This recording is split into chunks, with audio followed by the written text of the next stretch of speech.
How to fix keyboard lag on Android. So if your keyboard lags on Android, then first you need to pop up your keyboard. Once you open your keyboard, now you just need to go for the keyboard settings. Once you're on the settings, you just need to go for the preferences, and under preferences, if you scroll down here, you will have haptic feedback on key press. So you just need to toggle that off.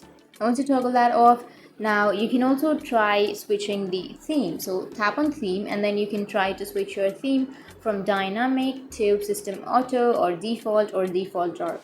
You can simply try to switch your theme and check if it works. And if you have your gboard, like if your keyboard has the gboard option, then you just need to go for the settings and go for apps, tap on see all apps and go for the search and search for gboard, and here you will have your gboard, right?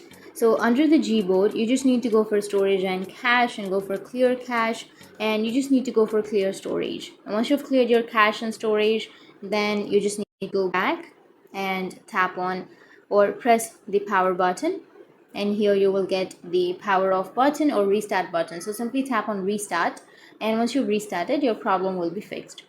So that's how you can fix the keyboard lag on Android. And if you have any questions, feel free to comment below. Thanks for watching.